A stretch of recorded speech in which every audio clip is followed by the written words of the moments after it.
We are aboard. Humans and elites. Will you not come with us, brother? No.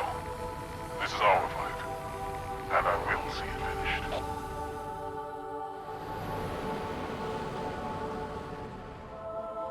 Johnson, do you have the frigate? Yes, ma'am. I'll land her as close to the control room as I can. Safe is better than close, Sergeant Major. Roger that. And ma'am, let's get Daddy back.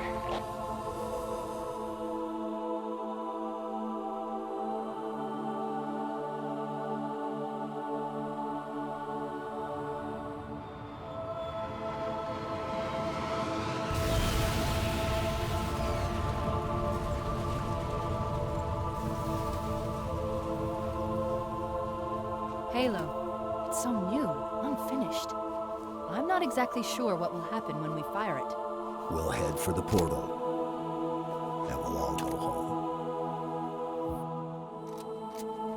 Hello and welcome to the finale of Halo 3. Man, in the last episode, we played through the penultimate mission of the campaign, which was Cortana, and today we'll be playing through the final mission of the Halo 3 campaign, which is Halo. And my god, this mission is a good one. First off, this music is beautiful, as is the case with every other mission in the campaign. The music in Halo games is just universally fantastic. So Halo 3 up until this point has had a lot of really, really impactful, emotional, and strong callbacks to the previous games.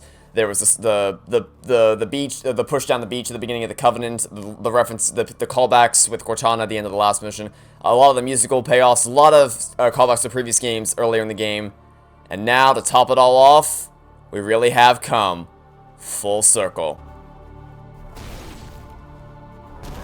In case you don't recognize this, what is staring in front of us is the exact same ziggurats that we ascended in Halo Combat Evolved. Same two bridges on either side, the ziggurat in the middle, and the same Flood dispersal pods. Control room's at the top of that tower, Chief. Go! the same beautiful snowy environment that we explored all the way back in Combat Evolved.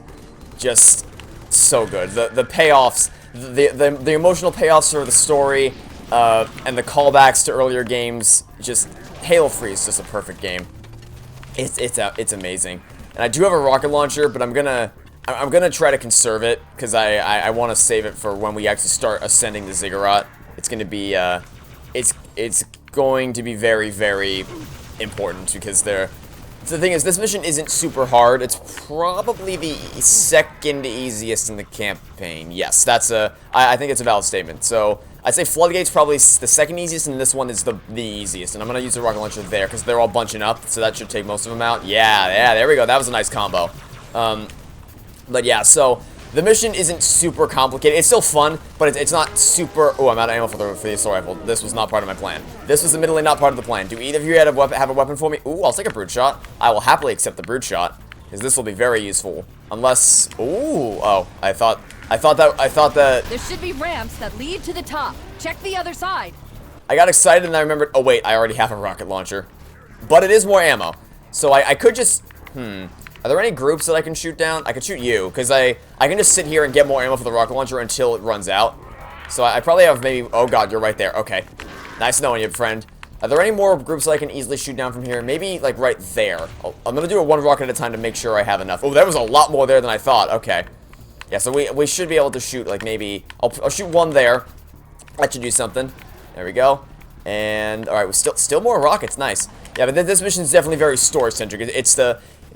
Excuse me, the point of this mission is to conclude the original Halo trilogy, to conclude the final story arcs, to bring everything to a satisfying conclusion, and of course to have one final payoff at the very end of the mission. Well, there's more payoffs after the mission, but in terms of gameplay in this mission, there is one more thing I haven't talked about yet, but if you've played Halo 3, I'm sure you know about it, and I'm not. But if you haven't played Halo 3, if you're experiencing this game for the first time through this Let's Play, then there's no way in hell I'm going to spoil it for you, because I want you to experience it just like we did back when we first played it. And again, it's another payoff that meant nothing to me, but upon playing it a second time, it certainly did. Anyway, there's more rocket ammo there. Is there another? I seem to remember there being a fuel rod gun. Aha, right there. I thought I remember there being a fuel rod gun over here, and I was correct. Yeah, but just this, because it's such a brilliant way to conclude the game. And by the way, these are 2007 graphics. Like, this game has not aged a day. Except for the facial expressions, the actual environments and the enemies design, it looks absolutely gorgeous. This game holds up so well. Gameplay, story, I mean, the story obviously holds up, because if a story is well written, it will always withstand the test of time. Because, like, graphics, they're always going to be dated in time. Well, not always. Obviously, we still have this game, which looks freaking gorgeous all these years later. 13 years after this game came out, it still looks absolutely gorgeous. But, like, writing will never age. If you write a good story, the writing is not going to age. That's just how writing works. But graphics, most of the time, will age in time. Unless you make something like Cuphead or Bending the Ink Machine, because obviously those strive for unique art styles and not... Like, they don't strive for realism, they strive for a unique art style, which obviously isn't going to look dated because they're trying to replicate the 1930s in cartoon style, so it's... Obviously, it doesn't always apply, but generally speaking, the graphics of a game will age significantly over time. But...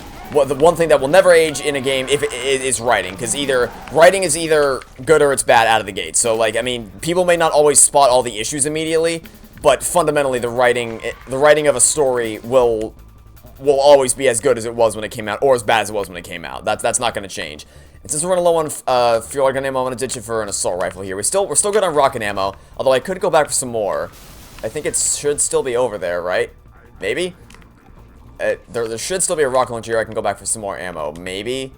Yes, it's all the way back there, but I am going to go walk to get some more ammo real quick. Yep, so in short, if you write a good story, the story you tell will always be as good as it was the day they released, because that's just... writing just holds up that way. But anyway, so, as I was saying before, this mission isn't very... I mean, the gameplay's still fun, but it's not super challenging when compared to... there is one section that's pretty tough, but other than that, it's not really super gameplay focused. It's the main focus of this mission is absolutely on the story, and, you know, like I said, concluding the original Halo trilogy. That's the focus of this mission. The gameplay climax of Halo 3 was absolutely the Covenant. That was the ultimate culmination of everything you learned up until that point. The rest of the game is still very enjoyable, and it still has the same Halo formula of with there being a lot of different strategies you can use. It's just not as challenging as the Covenant, and in that regard. So. But yeah, these last two missions are still awesome. And this one especially has some really, really great moments that I will not be spoiling for you if you've never played this game before. And... I got you covered, Chief. Meet you at the top of that tower. Johnson, being the badass that he is Spartan lasering everything out from a distance. Always there to lend a helping hand. Yeah, Johnson's awesome. Anyway. Okay, that was close. Probably closer than I would have wanted it to be. Yeah, this as you can see, it's the same ziggurat we ascended back in Comet Evolved with the same design and everything. It's just really, really awesome to see it brought back here. It's just, like, they didn't have to do this. Keep moving, Chief. I got your back. They didn't have to come full circle like this, but they did, and it's just such an awesome way to conclude the original Halo story. But the fact that they chose to put in all these amazing payoffs for the characters and the story, and just even gameplay callbacks, is just so many incredible things that they didn't have to do. Halo 3 would have been just fine even if they didn't have all the emotional payoffs, but they did, and they really add so much to the story. Because that's the thing, like, when you compare Halo 2 and Halo 3's narratives, Halo 2 is definitely going to win just because it has, you know, it's better written overall. But that's mainly in terms of character writing, because obviously the Arbiter is the highlight in terms of writing, in terms of the characters for Halo 2. Whereas Halo 3, all the character work's already been done. Well, except for the Arbiter's ultimate payoff where he slays the Prophet of Truth. Except for that, it's mainly story-driven, right? So the purpose is we know what all the characters are, we know the motivations, they've had the development, so now it's just focused on getting everybody on the same page and charging towards the end to save the universe. That's what Halo 3 is about, and it works really well. But obviously, because Halo 2 has more character work than Halo 3, it's going to win the battle if we compare the two stories. But on the other end of the spectrum, Halo 3 also has a lot more payoffs, because obviously it shows since it's, you know, the end of the trilogy. So it's really nice to see that they put the effort into adding all these little details, little details and big details to make these emotional moments stand out, and make it feel like a real conclusion to the original Halo trilogy. It's just... Spark, you in there? Open the damn door. Of course, Ridley. Just as soon as you dispose of all toxic blood risk. I'm afraid contamination protocols Not now. Yeah, I hear you. Very nice. Was that the monitor? You didn't tell me he was here. And again, all of it flew over my head the first time I played it because I had no reason to think that they were payoffs. Well, we are finally doing what he wanted. Man, when I played this game after beating all the other campaigns, it was like a whole different game I was playing at that point. All right, so now I can finally show off the auto turrets. I wanted to show off the auto turret in the Covenant, but for some reason apparently because I chose to pick up an auto turret instead of a power drain, but apparently because you saw me throw it down in the Covenant, apparently I accidentally picked up a power drain instead. It's probably because the symbols for the equipments are so similar. I just assumed I had picked up an auto turret, but I didn't actually. So I unfortunately never got to show off the auto turret. But now I finally can. It's just an automatic turret that's actually really effective. It's I don't know if you saw earlier, but it just absolutely domed the combat form that was charging towards it. So it is an incredibly effective equipment piece. It's just that there were other, like in the previous situations in the game where we could have used it, there were other weapons, or there were other equipment pieces I wanted to use instead. But I definitely could have used it in the Covenant, I just didn't, because I picked up the wrong armor ability.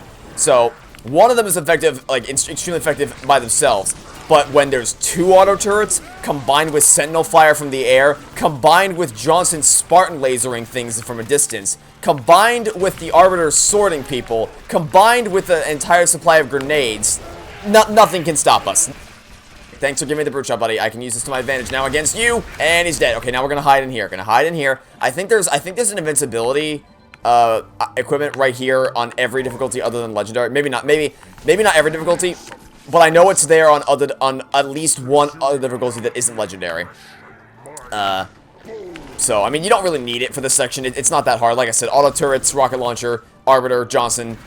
You really don't need invincibility. I mean, obviously it would help because you become invincible. But I also talked earlier in the game about how it's kind of a high risk, high reward thing with the invincibility. So, I mean, it would certainly help. I'm not going to deny that it would help.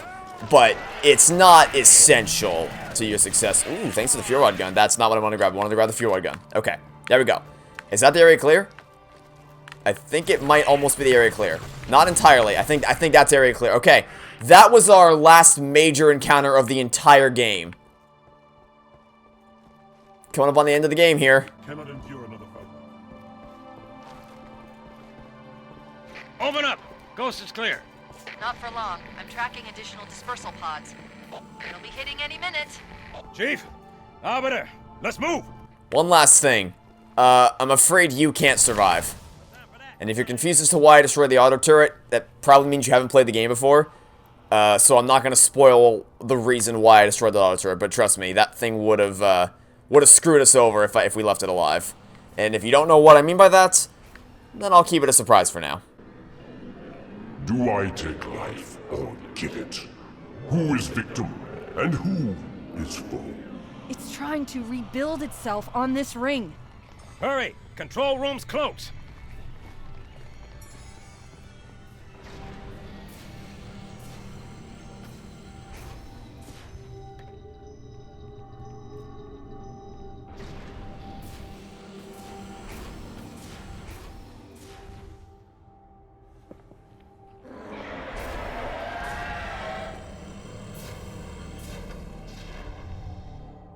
Yank me, Chief. I'm not gonna lose her, too.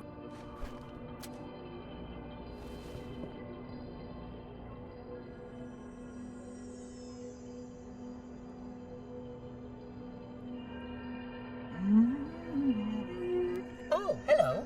Wonderful news. The installation is almost complete. Terrific. Yes, isn't it? I have begun my simulations. No promises, but initial results indicate this facility should be ready to fire in just a few more days. We don't have a few more days. But a premature firing will destroy the Ark. Deal with it. Will destroy this installation. Unacceptable! Unacceptable! Absolutely unacceptable! Protocol dictates action! I see now that helping you was wrong! You are the child of my makers, inheritor of all they left behind. You are Forerunner. but this ring is mine. Alright, time for the final boss battle against 350 Guilty Spark. And like I said, it's not really that hard to defeat him. Because this is meant to be a cinematic moment. It's not meant to be a challenging boss fight like Tartarus or Regret. This moment is strictly cinematic, so I'm gonna be quiet so you guys can appreciate this. Do not desert this ring. I have kept it safe. It belongs to me. Not for long.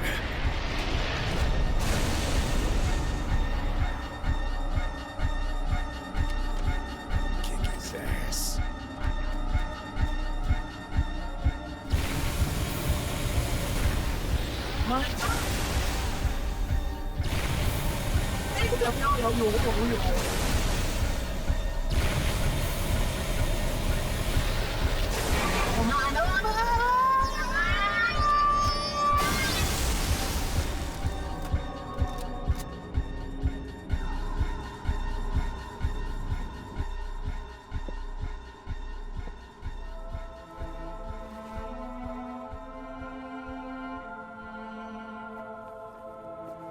I'm getting you out of here. No, you're not. No, don't let her go. Don't ever let her go. Send me out with a bang.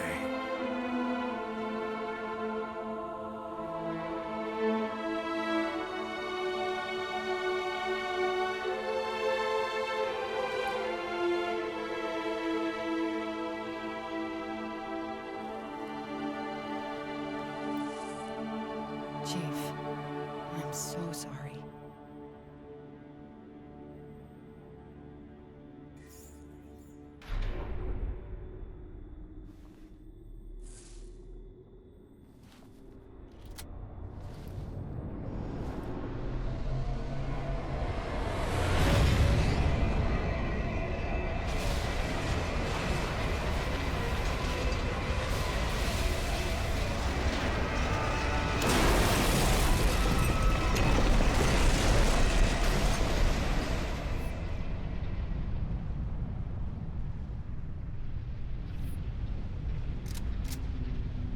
I am sorry, Spot.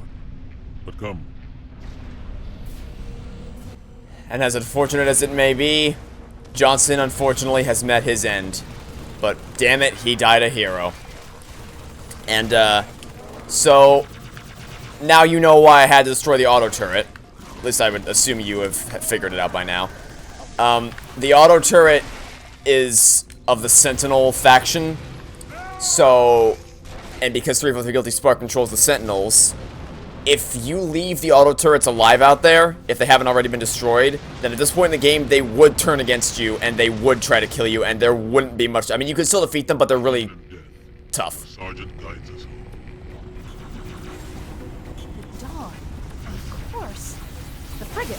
We still have a chance. Yeah, so you definitely, if the auto turrets weren't killed during the battle, you definitely want to make sure you destroy them so that you don't get surprise attacked when you The Dawn is on the other side. when you get out here. Anyway, yeah, the rest of this mission is one final escape sequence to get off Halo and get home safe. So let's do just that. Let's get to the frigate and get off this ring. Anyway, I didn't really talk much about it because I was too busy praising the Covenant, like the mission, to actually talk about it. But Miranda Keyes also died a hero in that scene where she tried to stop she tried to stop Truth from activating the rings. That was another really hard-hitting death that I didn't really draw a whole lot of attention to, just because I was too busy praising all the gameplay things and also the Arbiter's character arc moment in that mission. But yeah, both Miranda Keyes and Johnson have really hard-hitting death sequences. It's sad to watch. But this room right here, recognize this room? It's the same layout as the room from Assault on the Control Room. Yet another amazing payoff that, again, meant nothing to me the first time I played through it, but upon replaying it after having finished the other campaigns, just always, just so many payoffs throughout this entire game. It's amazing.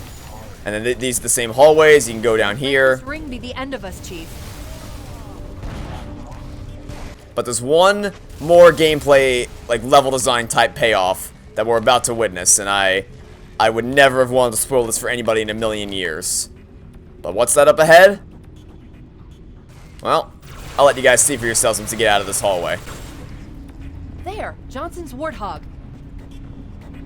That's right, ladies and gentlemen. To conclude Halo 3, Come on, Spartan, go, go, go! it's time for a Warthog run. Let's do this. Just like in Combat Evolved, coming full circle, Combat Evolved ended with a Warthog run, and so too does Halo 3. Just like the first game, and this awesome music is still playing in the background.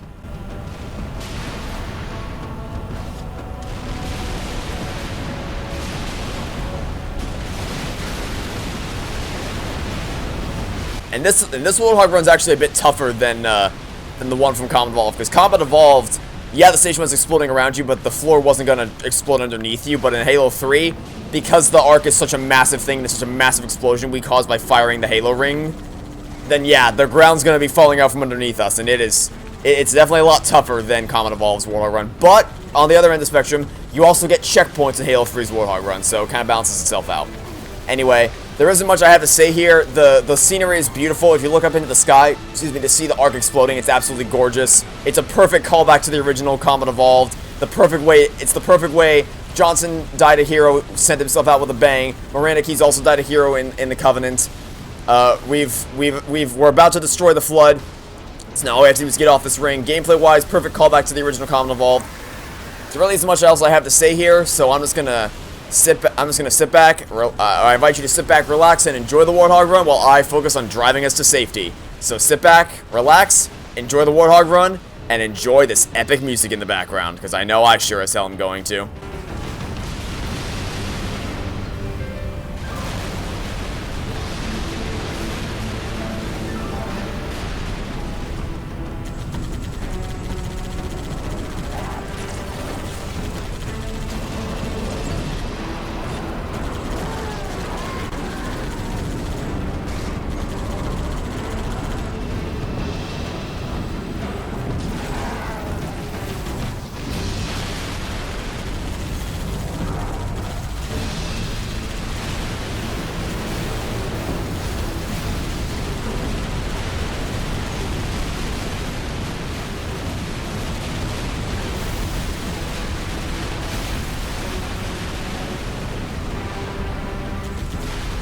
Charging sequence at 30%.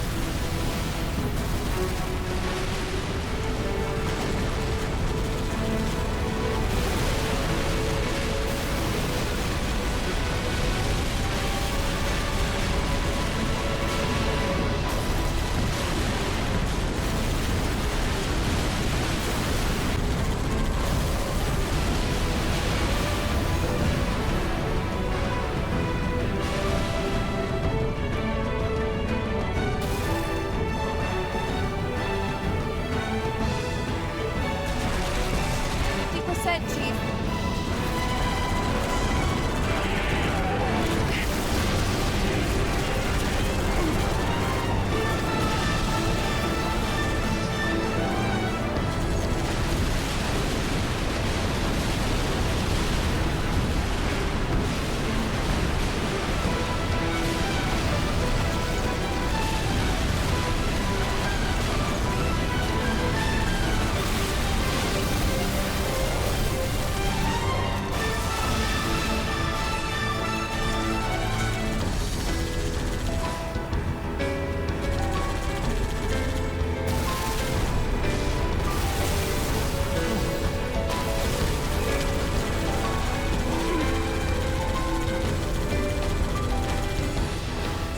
%.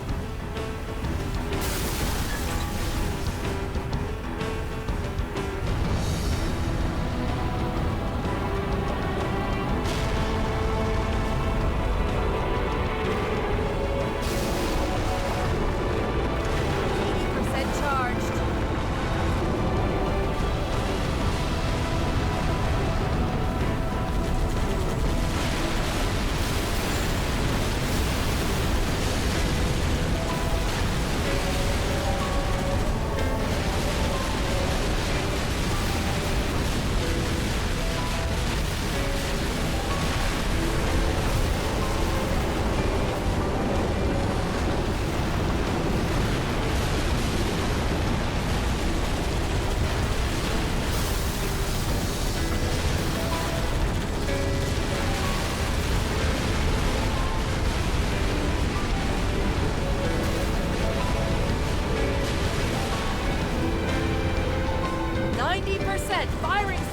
initiated.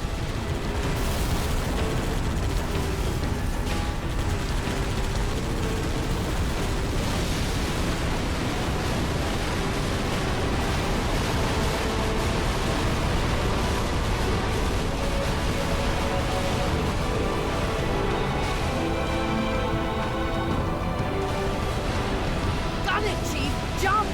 Floor it! Right into the hangar!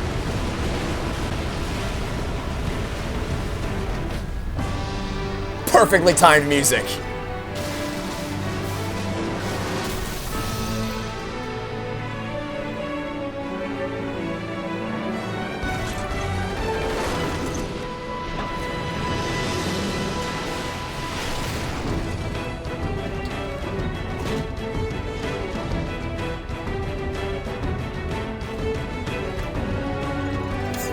Hang on!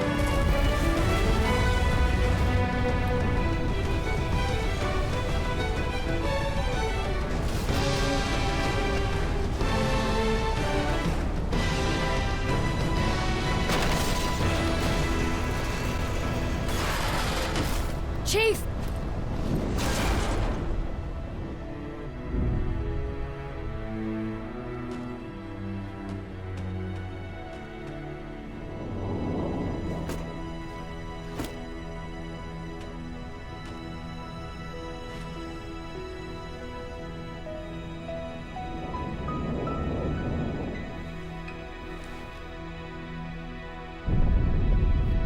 If we don't make it, We'll make it. it's been an honor serving with you, John.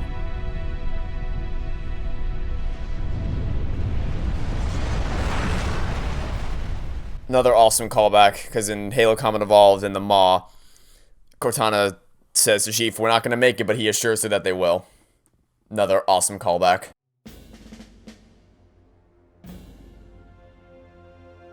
For us, the storm has passed. The war is over.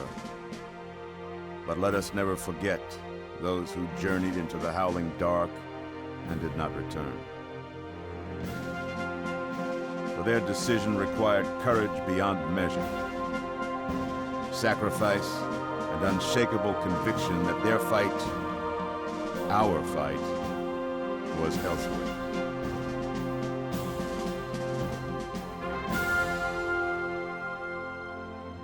As we start to rebuild, this hillside will remain barren, a memorial to heroes fallen. They ennobled all of us, and they shall not be forgotten.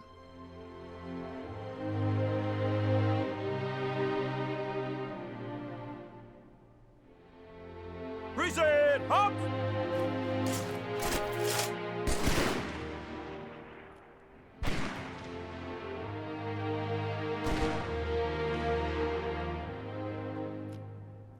I remember how this war started, what your kind did to mine.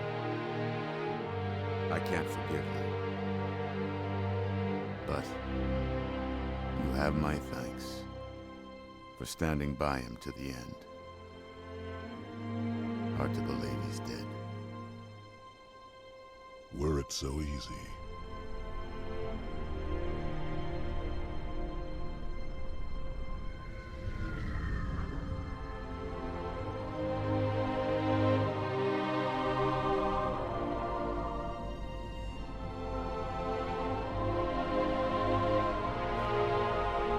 Things look different without the prophet's lies clouding my vision. I would like to see our own world, to know that it is safe. Fear not, for we have made it so. By your word, Arbiter. Take us home.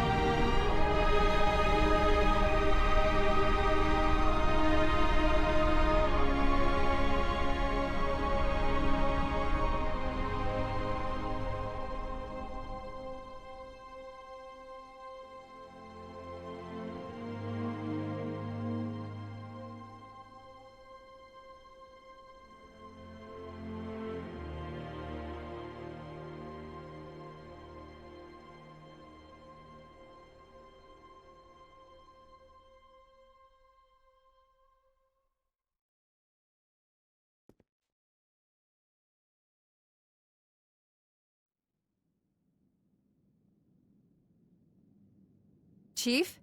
Can you hear me? I thought I'd lost you too.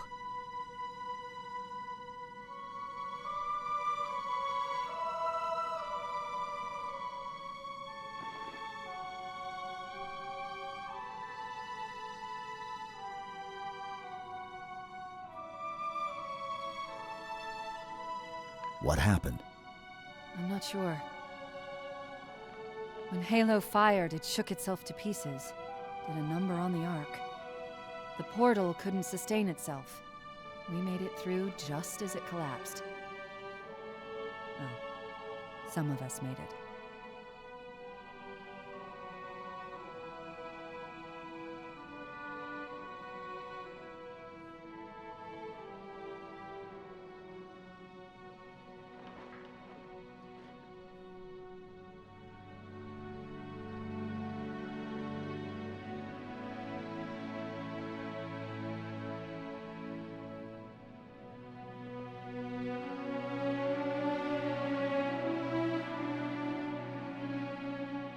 But you did it.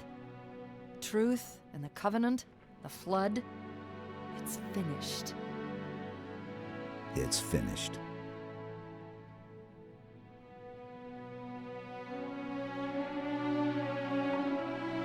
I'll drop a beacon, but it'll be a while before anyone finds us. Years, even.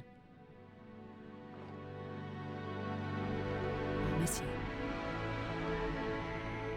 Wake me when you need me.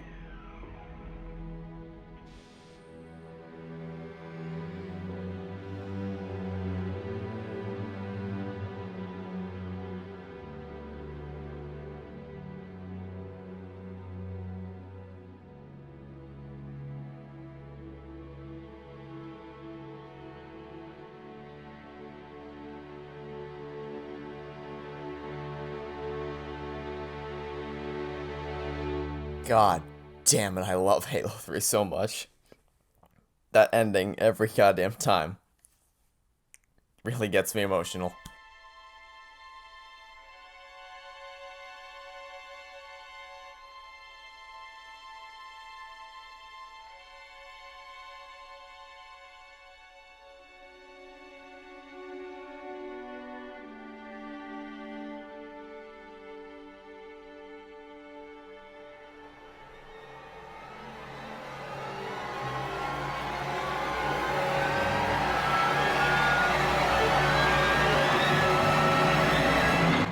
Stay tuned for Halo 4 to find out what that's all about. Anyway, god damn it, I love Halo 3. Perfect ending to a perfect video game. And so it was that the original Halo trilogy concluded the same way that it began, with a Master Chief in a cryotube waiting for the day when the world needs him to save it again. Oh, chills down the spine, tears in the eyes. It's such a beautiful ending. It's so goddamn good. Halo 3 there's a reason I say it's the best in the entire franchise. The level design is completely open-ended, absolute player freedom in terms of, forming a strategy and how you play. Each mission, we'll just look at the list. Each of the missions, they're all so different from each other in terms of visual style, the environment you fight in, the encounter types, the enemies, the story beats. They're all just so they stand out so well from each other, and they're all brilliant. Floodgate's like slightly below perfect, but still great. And every single weapon is viable. It's all up to you to use them effectively. Obviously, some will be better than others, but if you're a really good player, you can make anything work in a pinch. It's the perfect weapon sandbox.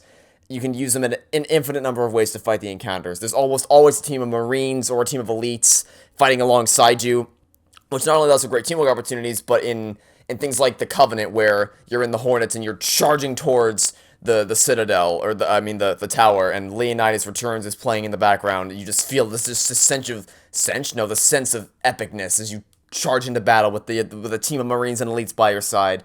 And then there's equipment. What an ingenious thing to add to the game. Every single equipment piece is useful. Even the flare has a slight effect on the AI. I showed that in the Ark. It does affect the AI.